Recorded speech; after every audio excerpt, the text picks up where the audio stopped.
Ադրբեջանում պահվող 19 հայերը պետք է ազատ արձակվեն։ Եվրոպական խորհրդարանը խաղաղության գործընթացին նպաստելու փոխարեն սաբոտաժի մասին է խոսում։ ԵԽ բանաձևերը գուցե անհարմարություն է ստեղծում շատերի համար, բայց մենք երբեք չենք փոխի մեր դիրքորոշումները, որոնք որդեգրել ենք։ Դեռ կան չլուծված հարցեր, մասնավորապես հումանիտար։ Պահվող անձինք ունենք, բայց ուղին շատ լավատեսական է։ Եվրոպական քաղաքական համայնքի գագաթնաժողովին տեսակապով միացած Իլհամ Ալիևը հայտարարել է, թե իբր Ադրբեջանը վերականգնել է միջազգային իրավունքը, վերջ է դրել սեպարատիզմին, պաշտպանել է իր տարածքային ամբողջականությունն ու պատասխանատվության կանչել պատերազմական հանցագործներին։ Ում են ուղղված եւ ինչ ուղերձ են փոխանցում Ադրբեջանի նախագահի այս պնդումները։ Նախ պետք է հաշվի առնենք այն հանգամանքը, որ այս գագաթնաժողով տեղեր ունենում Երևանում, հյուրընկալվում էր Երևանի կողմից, եւ այդ ողջ հակամարտության մեջ նաեւ Հայաստանը, հայ հանրությունը իր մասնակցությունն է ունեցել եւ այդ հայտարարություններով, այդ տեքստերով Ադրբեջանի ղեկավարը փաստացի ցույց է տալիս, որ ամբողջ խաղաղության մասին խոսույթը կեղծ է, որ ինքը պատրաստ է միանալ նման միջոցառման եւ ասել այնինչ ինքը մտածում է եւ ներկայացնել էթնիկ զտումը որպես հաղթանակ, էթնիկ զտումը որպես խաղաղություն, դրան նախորդող բլոկադան, ագրեսիվ պատերազմները որպես կարևոր քայլեր, որի փռը ինքը ՄԱԿ-ի բանաձևերը իրականացրել, մինչդեռ ՄԱԿ-ի բոլոր բանաձևերով այնտեղ արգելվում է ուժի սպառնալիքի կիրառումը։ Դա մի կողմից հասցեագրված էր փաստացի հայ հանրությանը, որ ես կարող եմ այնքան հեռուն ենք գնացել, որ կարող եմ նման հայտարարություններ անել, մյուս կողմից միջազգային հանրությանը եւ հատկապես եվրոպական համայնքին, որոնք հենց 2022 թվականի Պրահայում փաստացի ողջունում էին Հայաստանի Ադրբեջանի միջև տարածքային ամբողջականության ճանաչումը, այդ թվում Արցախ-Ադրբեջանի մաս ճանաչելու հանգամանքը, եւ այս ամենով կներեք տերմինիս համար, բայց փաստացի նա թքում է ողջ եվրոպական արժեհամակարգի վրա, որտեղ ընդունված է խնդիրները լուծել բանակցություններով, խոսակցություններով եւ ընկալելի չէ էթնիկ զտմանը, կոնկրետ էթնիկ խմբի դեմ ատելության, քարոզչությանը միտված քայլերը ընդունելի չեն այդ համայնքի կողմից, իսկ ինքը ցույց է տալիս, որ ինքը կարող է միանալ այդ միջոցառումին եւ նման տեքստեր արտաբերել։ Եվրոպական առաջնորդների առջև հայտարարություններով արդյոք Ալիևը փորձում է վերջնականապես փակել Բաքվում պահվող հայ գերիների վերադարձի հարցը։ Ալիևը չի կարող այդ թեման փակել, քանի դեռ Հայաստանում եւ Հայաստանից դուրս կան տարբեր խմբեր եւ տարբեր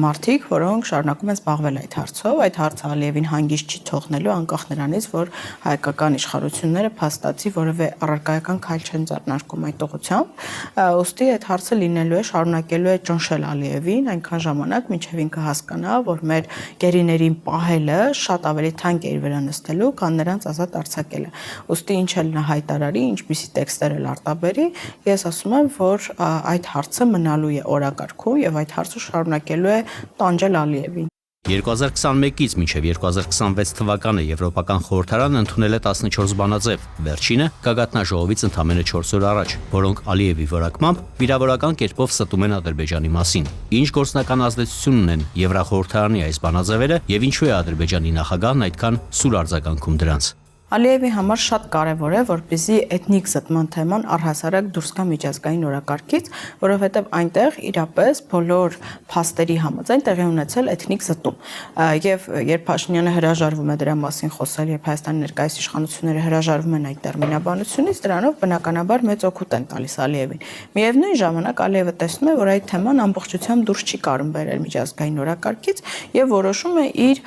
դժգոհությունը արտահայտել եւ փորձել իր պատերազմական հանցանքների, էթնիկ զտման, ցեղասպան գործողությունների մասին հիշատակումները ներկայացնել որպես խոչընդոտ խաղաղությանը։ Իսկ իրականում խաղաղությունը ցանկացած տրամաբանող եւ արժեհամակարգ ունեցող կողմի համար չի կարող կառուցվել էթնիկ զտումը նսեմացնելու, եկեղեցիներ քանդելու, մշակութային ժառանգություն ոչնչացնելու, գերիներ պահելու եւ Հայաստանի դեմ զավթողական հայեցակարգեր առաջ քաշելու տրամաբանության մեջ։ Ինչու եվրոպացի պաշտոնյաները չանդրադարձան Ալիևի մեղադրանքներին եւ միայն Եվրախորհրդարանի նախագահը հատուկ խոսքի իրավունք խնդրեց ու արձագանքեց նրան։ Ի վերջո, ո՞րն է գերակա Եվրոպայի համար՝ մարդու իրավունքների միջազգային նորմերն ու ժողովրդավարությունը, թե բացառապես տնտեսական շահը։ Ցանկացած կողմի համար գերակա է իր պետության շահը եւ իր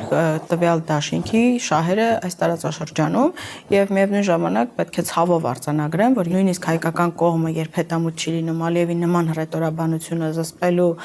գործողություններին, քայլերին, ապա դա նշանակում է, որ եվրոպացիները կարող են հանգիստ ականջները փակել այդ հռետորաբանության առաջ, պետք է ասեմ, որ իր ուրախությունից գոնե արձագանքող եղավ եւ բռնապետ ղեկավարին հիշեցում եղավ, թե ինչպիսի համակարգեր են առնվազն գործում Եվրոպայում եւ ինչպես է ձևավորում Եվրոպայի խորհրդարանը։ Արդյոք խաղաղության հաստատման վերաբերյալ Ալիևի հայտարարություններն ու հայատյաց հռետորաբանությունը չեն հակասում միմյանց։ Ես կարծում եմ իրականում խաղաղության մասին ողջ խոսույթին հակասում է թե հռետորաբանությունը, թե գործողությունները, թե քայլերը։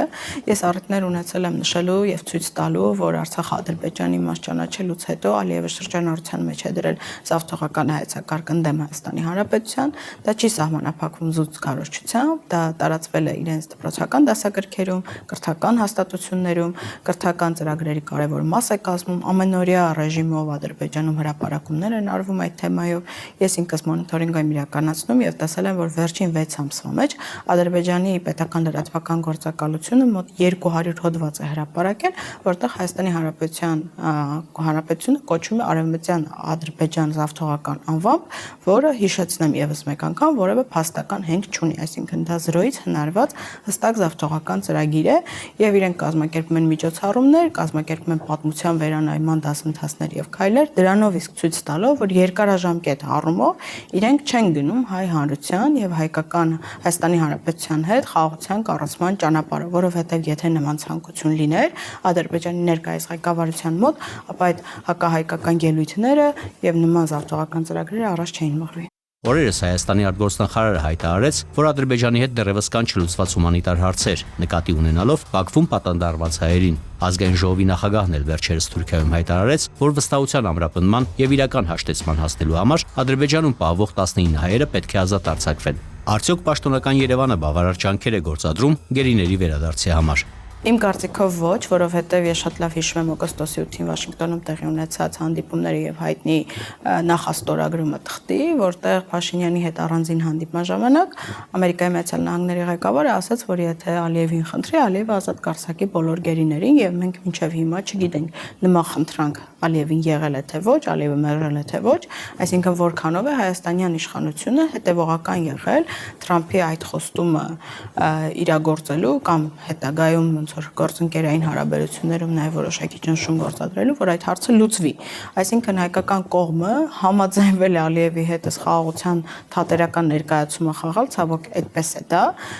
երբ մենք ունենք գերիներ Բաքվում։ Այդ տրամաբանության մեջ դա չի տեղավորվում։ Մյուս կողմից ուզում եմ հիշեցնել, որ